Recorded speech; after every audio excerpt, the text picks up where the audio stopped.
Donald Trump coming out and saying that I am offering to help resolve the Kashmir issue. Thanks, but no thanks. How much do you believe the US played a role in brokering the ceasefire? As far as we're concerned, almost none. Doesn't his silence on the US's claims speak a lot?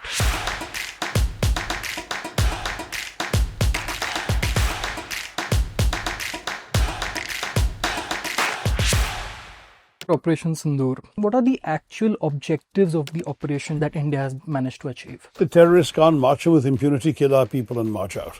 And they killed, sadly, 22 innocent people in Poonch. Whatever US President Donald Trump has said, come on, we're going to do a lot of trade with you guys. Let's stop it. Let's stop it. That has made it look like a power as strong as India needed the US's intervention to stop a conflict with Pakistan. Mediation is a very extravagant claim. There is no way that America could have put a similar pressure on India as they put on Pakistan, no? Not at all, because we weren't the ones who were keen on prolonging the war.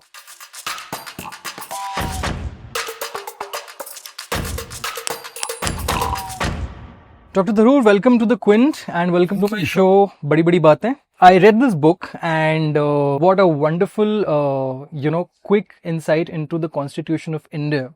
But I'm curious, why the need to write a crisp, concise book on the Constitution? First of all, the need to write a book at all is because the whole hangama around the 75th anniversary.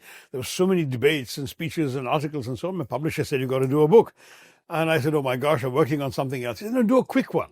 Because what we need is something that's not meant for scholars and lay, academics and lawyers, but for laymen, for regular people who might just read articles in the newspapers about the Constitution, but would like to have a broader, more in-depth sense of what it's all about.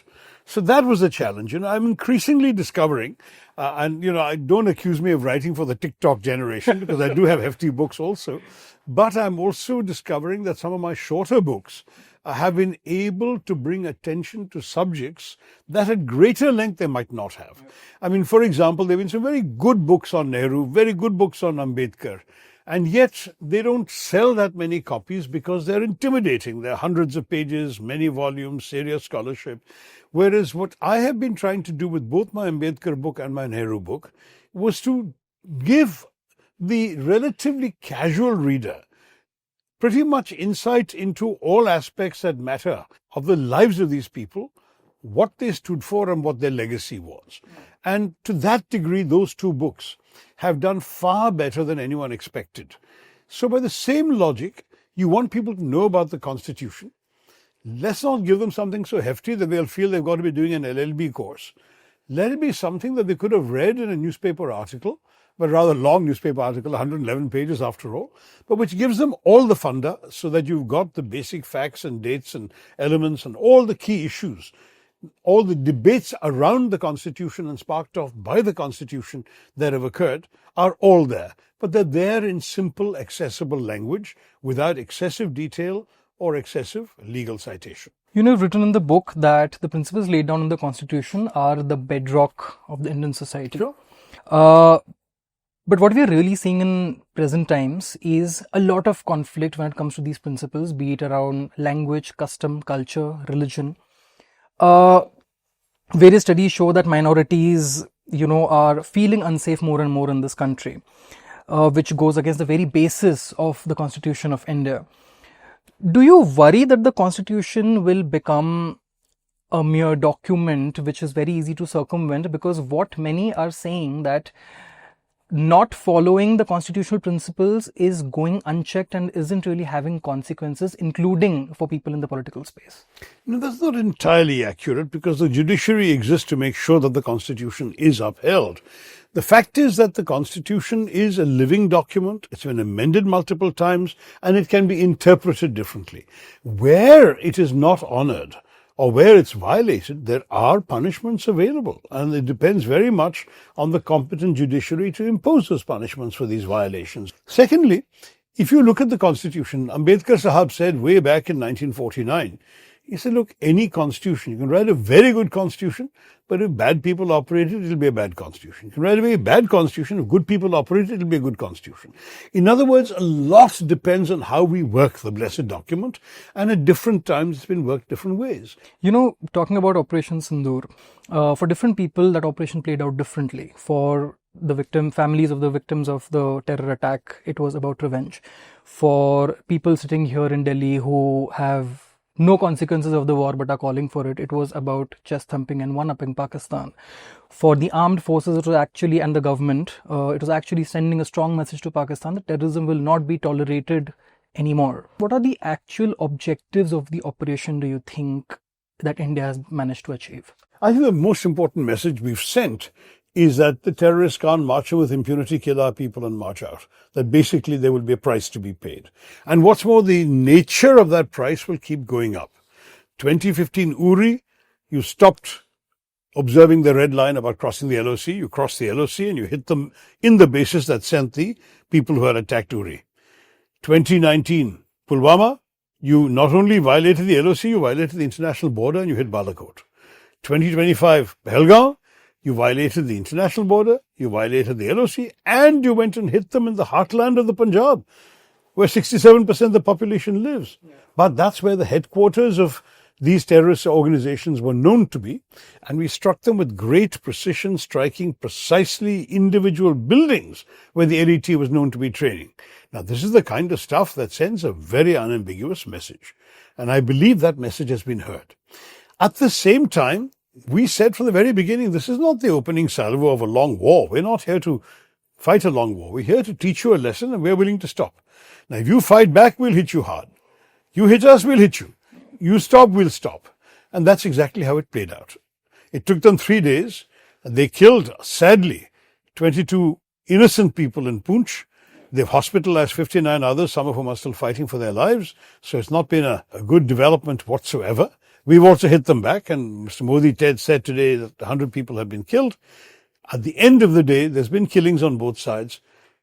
When they said, let's stop, I think India was very willing to stop because we never wanted a long drawn-out war. We want growth, development, progress of our people. We are not interested, honestly, in prolonged conflict. There was a very interesting word that I came across Twitter today morning, where someone said, what happens when statements magically appear in the media, but nobody seems to be saying them? What is it called? What does that mean? Magically appearing in the media, meaning what? It's called sorcery. Sorcery? So, what I'm trying to get at is a lot of information that we have, most of the information is coming source-based, but that particularly becomes a problem when something like a proclaimed mediation by the United States happens. Now, whatever US President Donald Trump has said, it has done two things. One, it has made it look like India needed, a power as strong as India needed the US's intervention to stop a conflict with Pakistan. Secondly, it has also rallied the right wing to an extent against the current dispensation, saying, why did you let them interfere? What can you tell us about the extent of the US's involvement? Look, I mean, the truth is that there's an awful lot of this, what's called the fog of war, during which lots of things are being said, many of which can't be verified by ordinary folks like you and me, and some of which will take time to verify, various claims. And you know that some of the basic claims about aircraft being shot down, a number of victims, a number of areas of damage, everything is being contested. Somebody is putting a picture of Rawalpindi Cricket Stadium completely destroyed. Somebody else picks up another picture of Rawalpindi Cricket Stadium saying, nothing, that's not true, the cricket stadium's fine. How do I know without going to the cricket stadium? Frankly, I am at this point taking everything with a very generous dollop of salt. I don't know what's true. I don't know what's not true. What I will take as an Indian is the authoritative statements of my government. When they say, yes, we have lost an aircraft, then I'll believe it. I don't want to believe it coming from outside sources yet. I do believe that at some point there will have to be an accounting to the Indian people. But I think that the objectives go beyond calculations of profit and loss. The objectives have to be about sending a message. And that message, I do believe, has been sent. How much do you believe the US played a role in brokering the ceasefire agreement? As far as we're concerned, almost none, because I don't think we needed them to play a role. We had already conveyed from the very start, we don't want to continue. We've done our thing. Now you stop, we'll stop. If you don't stop, we'll hit you back. So possibly the pressure came from the US to the Pakistanis saying, you better stop. That's possible. See, Mediation is a very extravagant claim. Mediation means that I come and talk to both of you in parallel and I relay messages from back and forth. I don't see our foreign minister, from what I know of Indian foreign policy, there is no way that our foreign minister is going to call his American counterpart and say, will you please convey this to the Pakistanis? No way. That's not it. Our foreign minister will say, listen, we've been hit, we're going to hit back. Or if the Pakistanis don't hit us, we have no desire to prolong the war. That'll be a message from us to the Americans. That's it. We're not going to ask them to convey it anywhere else. The Americans, in their wisdom, may call the Pakistanis and say, hey, I was talking to the Indians, and this is what the Indians said, so you might be advised to do this. That kind of thing. It's not mediation in a meaningful sense. We always felt that the only side with a foot on the escalatory ladder was the Pakistani side. So if they are prepared to back off, this war could have ended earlier also. Yeah. There is no way that America could have put a similar pressure on India as they put on Pakistan, no? Not at all, because we weren't the ones who were keen on prolonging the war. Yeah. Look, there are a number of things wrong with the statement. First of all, the even-handedness, the equivalence between the victim and the perpetrator, the implication that there was mediation with India, certainly there wasn't, the offer of a negotiating forum to the Pakistanis. We will never negotiate with a gun pointed to our head. Why would we give the Pakistanis a negotiation that they could not have won through any other fair or diplomatic means merely because they came and killed 26 of our civilians? No way. Let them show some willingness. Let them identify and arrest these perpetrators. Let them dismantle the bases we've struck at Muridke and Bahawalpur and so on. Then we can talk. But we're not interested in talking otherwise. And finally, I'm not very happy about the sort of re-internationalization of Kashmir. Kashmir has been off the international agenda for many years now. We should keep it off it.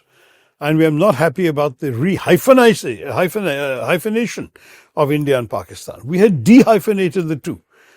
As recently as this year's Republic Day, when the Indonesian president came to Delhi, he was planning to carry on to Pakistan. We told him, please don't. Yeah. We said, you wouldn't be welcome if you came and did that. We want you to treat the two as completely unconnected. So after Republic Day, he went off to Malaysia instead. That's the kind of dehyphenation we have insisted upon and we want. I hope that we will be able to return to that.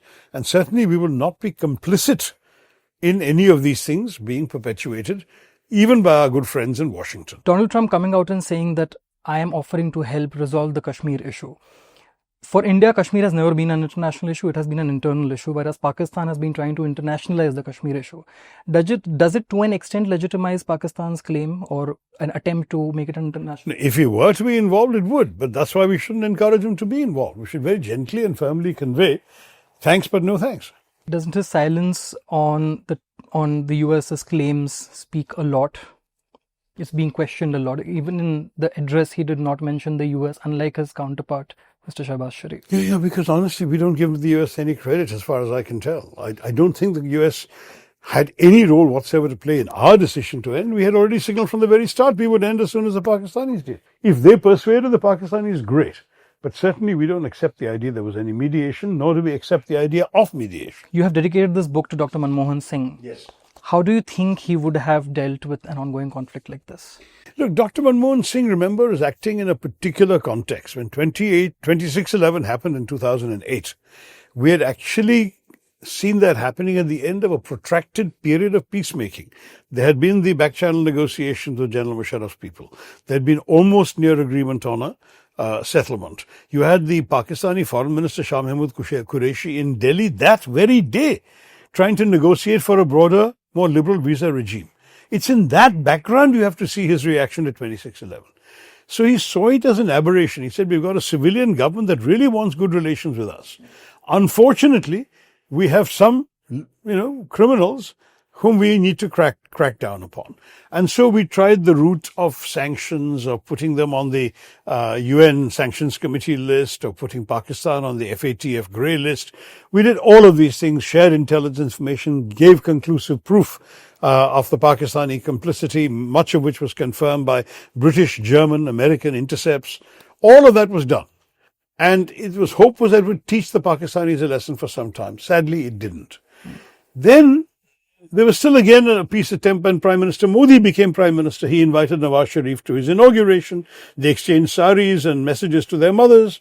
And when he was calling Nawaz Sharif to wish him a happy birthday from Kabul in 2015, Nawaz Sharif said, I'm on your way home. come and stop and join my birthday. And he went. And he attended the granddaughter's wedding. And that kind of bonhomie is what preceded Pathankot. So in the same way as with Manmohan Singh, Modi did the same thing. He said to the Pakistanis, you couldn't really have wanted this done. Please come and join the investigation, find out who the bad people are who did this. But the Pakistanis sent the intelligence people and they went back and said, oh, the Indians did it to themselves. That betrayal was the last straw. It's after that Narendra Modi's heart hardened and you've seen the tough measures. I am convinced that if Manmohan Singh had been Prime Minister again in 2015, or any Congress Prime Minister, we would have gone through the same learning curve. A government represents a certain continuity, and that learning curve would have played itself out exactly the way that Mr. Modi has played. I fully applaud his crossing the LOC, crossing the IB, hitting the Punjabi heartland, taking a tough line, because we have already tried everything else. Yeah. We've tried the peaceful alternative. Now we have no choice but to turn a hard heart and a hard face towards Pakistan. Even before and after what we have seen with the terrorist attack that happened, there's a lot of targeting of minorities that happens, particularly of Muslims. For example, when we saw the Pahalgam terror attack, there were attacks against Kashmiris, there was discrimination against Muslims. It stemmed from the fact that these terrorists asked for the religion. Do you think in such instances the constitution is really not being valued? Because this has been happening before or after the attack. No, the values of the constitution are explicit and beyond debate. This is a secular constitution, whether you had the word secular there or not. And in fact, from 1947 to 1976, the word wasn't there. Because when the question came up, shouldn't we write the word? There was a gentleman who wanted to introduce secular and socialist into the constitution. I think it was K.T. Shah. At that point, Ambedkar said it's not necessary. These are policies that depend on the government of the day. Let the government of the day have the freedom to change the policies. But he wrote a constitution that was in effect secular. When you got Articles 25, 26, 27, 28 guaranteeing you freedom of worship, freedom of religion, freedom of assembly, freedom to propagate your faith, what's that if not secular? If those are guaranteed as fundamental rights of the Constitution, then whether you have the word secular or not, it is secular. Now, you're right that in our country, sadly, particularly in recent years, a certain non-secular approach has gained ground, and it's in the texture of ordinary people's lives. So when something like during Operation Sindoor, we have two women officers briefing and one of them is a woman Muslim officer, it sends a very powerful message to everybody. It sends a message to the Pakistanis. You're trying to divide us into Hindu, Muslim, and we are all united against you, against terror. But it also sends a message to some of the Hindutvadi ecosystem that when you start demonizing Muslims, remember you're also demonizing this brave woman who's fighting to keep you safe. Yeah. That is exactly what we saw the terrorists wanting to do in this country. That's right. And that is exactly what, to a certain extent, also played out in this country, where attacks against Kashmiri students, etc., were reported from across. Does it bother you as... It does. Well, what's more, I grew up in an India where it didn't happen. I mean, let's face it, I went to school in Bombay. I had classmates of every conceivable religion and caste, and neither religion nor caste were ever mentioned by my parents when these friends came home to play. I went to high school in Calcutta, same story. I went to college at St. Stephen's in Delhi, same story. And that was the kind of India that I grew up imbibing, valuing, cherishing. I can't change. This is the India that the freedom fighters fought for. This is the India that people like Nehruji and Netaji Subhash Chandra Bose and others valued and cherished. This is Gandhiji's, Ishwara Allah Tera Naam. That applies to you too. So, I mean, the fact is that all of this is something which goes to the heart of who we are all about. Yes, there were some people who rejected that notion, but I think they're coming to terms with it too now. One of the things I've pointed out in this book is that whereas when the Constitution was being written, the Hindutvavadi ecosystem rejected the Constitution across the board. Now the descendants of that ecosystem are today in power. The Prime Minister says the Constitution is his only holy book. The RSS leader Mohan Bhagwat swears by the Constitution and says there is nobody in the RSS who challenges the Constitution. So we may have now seen in the course of the evolution of these last 70 odd years an acceptance of the Constitution even amongst those who fundamentally critiqued it. There's one basic principle of the Constitution that you've mentioned in the book, saying that India is a land that has embraced many lands. And by that you meant cultures, customs, languages, religions, practices. But what happens on the ground level, on the fringes, it's a very different reality for people. Do you think there is an actual threat to the constitutional values there on the ground level? No, I think the values need to be upheld and extended, but I would certainly agree that there are obviously moments in which, sadly, the benefits don't reach people who are unaware of their rights, and where those in charge of enforcing them are not upholding the values of the Constitution properly. Let's take some of the tribal areas. There are constantly stories coming out of the tribal belt of violations of constitutional rights. It's not that the rights don't exist, it's that the people are unaware and they're not getting a chance to uphold them. So we need to see the extension of these rights and principles to every corner of the country. It's not that the Constitution doesn't apply or the Constitution is being willfully ignored. Very often it's a question of people not being aware. And we need to enhance that awareness. A book like this makes people aware, that's great. If a young person who reads this book is stimulated enough to study more about some rights and then go out and extend them to people in his community who didn't know about them, that's already an accomplishment. Dr. Tharoor, thank you so much for speaking to the Quint, and thank you so much for joining me on Badi Badi Baatein. Thank you, sir. Thank you, Ishwar. All the best. Thank you.